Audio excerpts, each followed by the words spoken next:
नमस्कार दोस्तों, मैं मोहनलाल स्वागत करता हूं आपका हमारे YouTube चैनल जित मास्टर स्टडी पर। आज हम भारतीय राज्य व्यवस्था के तहत तदर्थ न्यायाधीश क्या होता है, एड हॉक जज किसको कहा जाता है, इसका अध्ययन करेंगे कि एड हॉक जज की नियुक्ति कहाँ होती है, कौन इसको नियुक्त करता है, इसके लिए आवश्यक जो योग्यताएं हैं, कितने समय के लिए इसकी नियुक्ति की जाती है, इत्यादि सभी पहलुओं का क्या करेंगे, अध्ययन करेंगे। तो वीडियो शुरू करने से पहले यदि आप चैनल पर नए हो तो चैनल को सब्सक्राइब कीजिए, बेल आइकन को जरूर प्रेस कीजिएगा ताकि मेरे द्वारा बनाए जाने वाले वीडियो का नोटिफिकेशन आपको प्राप्त होता रहे, और साथ ही में वीडियो को लाइक एवं शेयर भी कीजिएगा। तो आज हम बात करेंगे किसकी, एड हॉक जज की। किसकी बात करेंगे, आपका हो जाएगा एड हॉक जज, ठीक है ना। एड हॉक जज मतलब ये होता है आपका तदर्थ न्यायाधीश। कौन सा होता है, तदर्थ न्यायाधीश, ठीक है। क्या होता है तदर्थ न्यायाधीश, तो इसकी हम चर्चा करें कि एड हॉक जज क्या होता है, कहाँ इसकी नियुक्ति की जाती है। तो ध्यान से देखिए कि एड हॉक जो जज होता है ना, इसकी नियुक्ति कहाँ की जाती है। तो इसकी नियुक्ति की जाती है जब सर्वोच्च न्यायालय की किसी सत्र में या सर्वोच्च न्यायालय की किसी बैठक में निर्धारित जो कोरम पूरा नहीं हो पाता है, निर्धारित जो गणपूर्ति होती है वो पूरी नहीं हो पाती है, तब किसकी नियुक्ति की जाती है, तदर्थ न्यायाधीश की नियुक्ति की जाती है। तो आपको क्या ध्यान रखना है, आपको ये ध्यान रखना है कि नियुक्ति कहाँ की जाती है ना। सबसे पहले नियुक्ति कहाँ की जाती है, तो नियुक्ति कहाँ की जाती है, सर्वोच्च न्यायालय में। कहाँ की जाती है, सर्वोच्च न्यायालय में। कब की जाती है, जब सर्वोच्च न्यायालय की बैठक, जब सर्वोच्च न्यायालय की बैठक या जो सर्वोच्च न्यायालय का सत्र होता है, तो सर्वोच्च न्यायालय की बैठक या सत्र की कोरम, सत्र की कोरम का मतलब हो गया गणपूर्ति। कौन हो गया, गणपूर्ति पूरी नहीं होती है, पूरी नहीं होती है ना।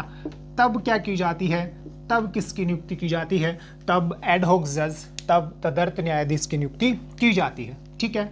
तो कहाँ की गई इसकी नियुक्ति, इसकी नियुक्ति की गई कहाँ, सर्वोच्च न्यायालय में। कब की जाती है, जब सर्वोच्च न्यायालय की बैठक या सत्र की कोरम मतलब गणपूर्ति क्या नहीं हो पाती, पूरी नहीं हो पाती। तो सर्वोच्च न्यायालय का कोरम कितना है, तो सर्वोच्च न्यायालय का जो कोरम होता है वो न्यूनतम कितने न्यायाधीश होता है, न्यूनतम कितने न्यायाधीश, 3 न्यायाधीश, ठीक है ना। ये सर्वोच्च न्यायालय का क्या है, कोरम है, ठीक।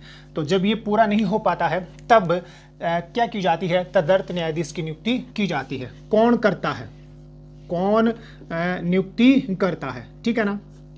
तो कौन करता है, जब ये कोरम पूरी नहीं हो पाती है तब इसकी क्या की जाती है, नियुक्ति की जाती है। तो कौन करता है, सर्वोच्च न्यायालय का मुख्य न्यायाधीश, सर्वोच्च न्यायालय का मुख्य न्यायाधीश, मुख्य न्यायाधीश क्या करता है, तदर्थ न्यायाधीश की नियुक्ति करता है, ठीक है ना। तो कौन नियुक्ति करता है, तो आपको ध्यान रखना है कि सर्वोच्च न्यायालय का मुख्य न्यायाधीश क्या करता है, इसकी नियुक्ति करता है, ठीक है ना। किसको नियुक्त करता है, सबसे महत्वपूर्ण, किसको नियुक्त करता है, ठीक है ना, किसको नियुक्त करता है, ये भी बड़ा महत्वपूर्ण है। तो किसको नियुक्त करता है, तो ध्यान से देख लीजिएगा कि किसको नियुक्त करेगा। तो किसको नियुक्त करता है, सर्वोच्च न्यायालय का मुख्य न्यायाधीश हाईकोर्ट के न्यायाधीश को, किसको, हाईकोर्ट के न्यायाधीश को, हाईकोर्ट के न्यायाधीश को जो सर्वोच्च न्यायालय का, जो सर्वोच्च न्यायालय का न्यायाधीश बनने की योग्यता रखता है, न्यायाधीश बनने की योग्यता रखता है, ठीक है ना, योग्यता रखता है, को क्या करता है, नियुक्त करता है, ठीक है। तो किसको नियुक्त कर रहा है सर्वोच्च न्यायालय का मुख्य न्यायाधीश, तीसरा टॉपिक, हाईकोर्ट के न्यायाधीश को जो क्या करता हो, सर्वोच्च न्यायालय का न्यायाधीश बनने की योग्यता रखता हो, ठीक है, ध्यान रख लोगे। परंतु यहां पर 2 शर्तें हैं, परंतु यहाँ पर क्या है, दो शर्त हैं, ठीक है ना, दो क्या हैं, शर्तें हैं। वो शर्तें क्या है, वो बहुत ही महत्वपूर्ण है यदि विश्लेषणात्मक प्रश्न आता है। पहली शर्त यह है कि तदर्थ न्यायाधीश की नियुक्ति करने से पहले राष्ट्रपति की पूर्व अनुमति आवश्यक होती है। राष्ट्रपति की पूर्व अनुमति या पूर्व स्वीकृति आवश्यक है। अनुमति क्या है, आवश्यक है, ठीक है, ध्यान रख लोगे, ये एक क्या है, इसकी शर्त है। दूसरी शर्त क्या है, तो दूसरी शर्त यह है कि क्या किया जा रहा है कि हाईकोर्ट के न्यायाधीश को क्या किया जा रहा है, नियुक्त किया जा रहा है। तो जिस हाईकोर्ट के न्यायाधीश की नियुक्ति तदर्थ न्यायाधीश के रूप में सर्वोच्च न्यायालय का मुख्य न्यायाधीश करता है, तो संबंधित जो हाईकोर्ट होता है उस हाईकोर्ट के मुख्य न्यायाधीश से क्या करना आवश्यक है, परामर्श लेना आवश्यक है, ठीक है ना। तो क्या ध्यान रखना है कि संबंधित कौन सा हो जाएगा, संबंधित हाईकोर्ट के मुख्य न्यायाधीश से परामर्श आवश्यक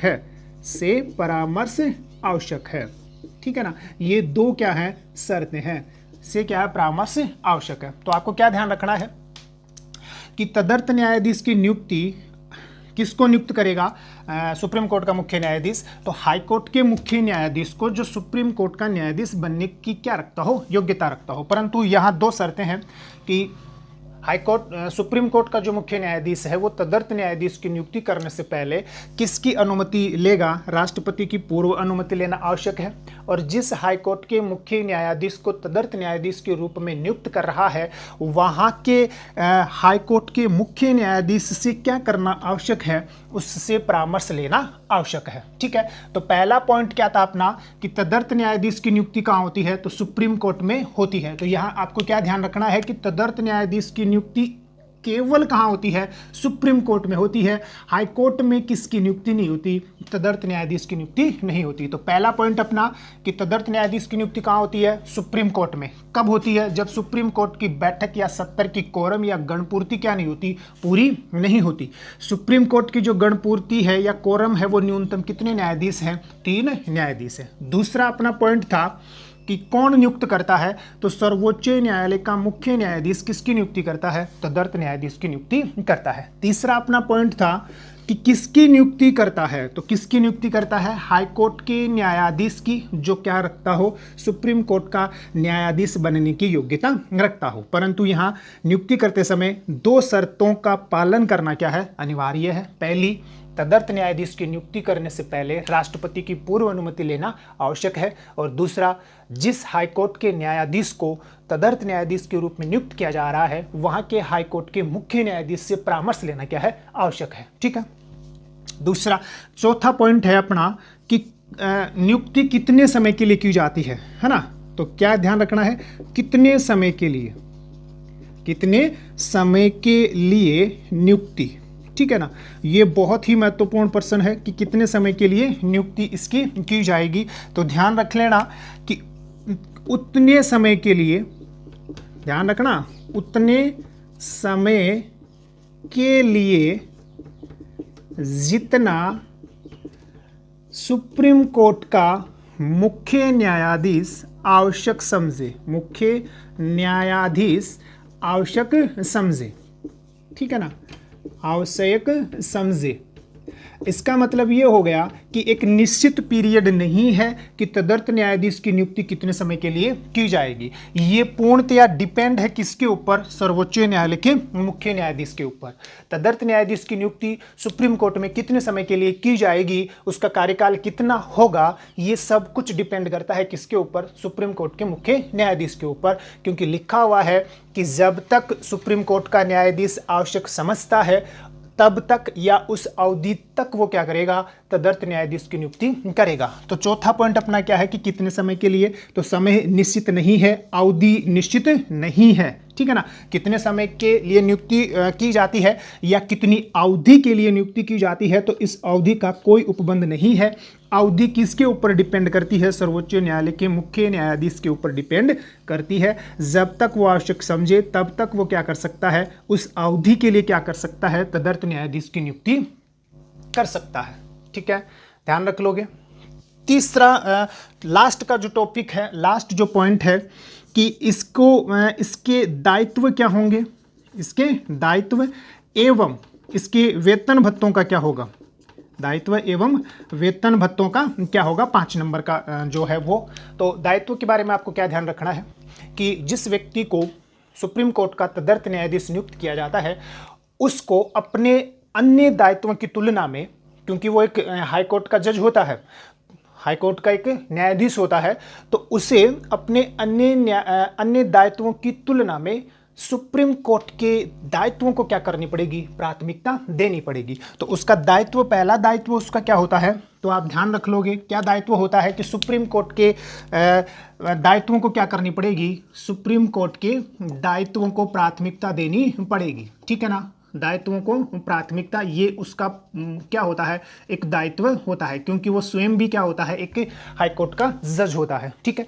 वेतन भत्तों की बात करें तो सुप्रीम कोर्ट में जो तदर्थ न्यायाधीश जिस व्यक्ति को नियुक्त किया जाता है उसे उसी प्रकार की वेतन भत्ते सुविधाएं अधिकार मिलते हैं जो सुप्रीम कोर्ट के न्यायाधीश को मिलते हैं, ठीक है।